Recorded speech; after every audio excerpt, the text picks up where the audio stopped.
Right now, Pittsburgh's best sports show is about to begin. Call us or tweet us. We got things to talk about on the Ireland Contracting Nightly Sports Call. All right, Ken, thanks very much. Hello again, everyone, and welcome to another edition of the Ireland Contracting Nightly Sports Call, where you could reach us on the Borders to Borders hotline. It's 412-575-2600. Also, tweet us tonight at KDPomp, at Ron Cook PG, as we talk about what's gone on in sports. So we'll begin with the Pirates, who finished up a win tonight, and they're now 4-3 on this current homestand. I thought 8-3 minimum was what they needed. If that's the case, they got to win the next four and sweep this series, which is something they did last July to the Brewers. But they beat them tonight 6-3, an impressive start for Jameson Taillon, who came out, struck out the side twice, 10 strikeouts in 5 innings. He goes 6, and then the bullpen did okay at the end with Vasquez coming in. But before that, Michael Feliz gave up a lot of opportunities to the Brewers in the 9th inning. There was a crazy call. Ron, it was one of those games that I thought they were going to lose, because all of a sudden, Jesus Aguilar is up with the bases loaded. He had hit an earlier home run well back of the notch, and he missed another one on a hanging pitch by Taillon, but Vasquez has been really good of late. Yeah, he bounced into a double play to end the game. Vasquez has been very good as of late. He's pitching like an all-star caliber closer. I don't know that he deserves to be on the all-star team he's going, but it was a nice win. Taillon struck out 10, as you pointed out, and he struck out the side after it was, I believe it was 2-1 game. Yes. And Milwaukee had first and third, no outs. Now the first guy was the pitcher. Okay, then he strikes out the next two to get out of it. I thought that was the big point of the game. Neil Huntington said this was a big week for the Pirates. 4-4 wouldn't be good enough. Well, since he said that, they're 4-1. So let's see what they do tomorrow. Doubleheader Saturday, another game on Sunday. Even if they win them all, they're still not in great shape by any stretch, Bob. But No. At least that would be something of an improvement. Right now they're 10.5 out. They need to get, if they can win 4 more, get 6.5. All of a sudden you got a different kind of dynamic heading into the All-Star break. Likely, though, it will not change what they will do. And I still believe they're going to be sellers. Ron, has this changed your mind at all? Even if, let's say, they sweep the series, I still think they're going to sell off. No, I think they are what they are. You know, they're, 44 and 49 now.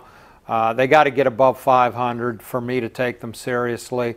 But again, you know, what are you going to sell off, and who's going to be interested? Are you going to sell off Taillon? Okay, teams would be interested. Vasquez, yeah. But who else? I mean, maybe a shortstop. If somebody gets hurt, they'd be interested in Jordy. He had a big night tonight. What do you have, 4 RBIs? Marte's really hitting the ball. I don't know. He didn't play Polanco tonight. I don't get why he played Luplow, but worked out okay. But I don't know what you're going to get back for a lot of these guys. Right, not much normally lower A prospects potentially, but unless you're willing to trade one of those bigger names, and I really don't think they want to do that. They want to build around and hope that Jameson Taillon, for example, and Marte and Polanco live up to these huge expectations that people had when they were first brought into this organization. All right, also the Penguins made another signing today. Jamie Oleksiak gets a 3-year deal. Average annual value of $2.1 million. That's a nice raise for him. He was making under $1 million last year, but he came in. A team in Dallas that didn't want him, thought his skills maybe had diminished, and Sergei Gonchar worked with him. Next thing you know, he was a very good contributor. I like, Ron, their top 6 now with Jack Johnson in there, and I think Chad Ruhwedel is a pretty good number 7. Do you anticipate any more moves on their defense? No, I don't. I think I think bringing in Johnson was their big move. A lot of people panned it. I think it's a good signing for the price. I think a change of scenery. He's obviously going to be motivated. Now, the length of the deal, 5 years, bothers me. But you know what? If he helps them win a cup in the next year or two, who cares what the back end looks like? I think the Hornquist signing was too long, but you had to do it to keep him. And if he helps you win another cup, it's well worth it. So I like this team where it is right now. I don't know that they have to do anything else.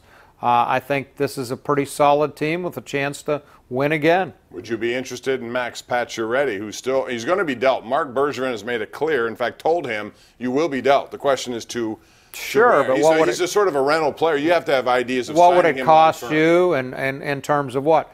You'd have to give up, what, a Hagelin maybe? You're going to have to find money to younger players too. To find a spot for him. I don't anticipate that. If they can work it out, great. I mean, I think he's a really good player. But I don't know that they have room to do that now. Yeah, 5 times a 30-goal scorer, 39 just 2 years ago. He has a lot of talent, but he doesn't like what he's making. He doesn't like being in Montreal, apparently, so something's going to happen there. We will see. One other hockey note for you, and that would be Connor Hellebuck, a really good young goaltender, and the first American goalie ever to win 44 games in a season gets an extension in Winnipeg. It's interesting because it is 6 years. It's $37 million, which means relatively same age as Matt Murray. He's going to be making twice what Matt Murray makes.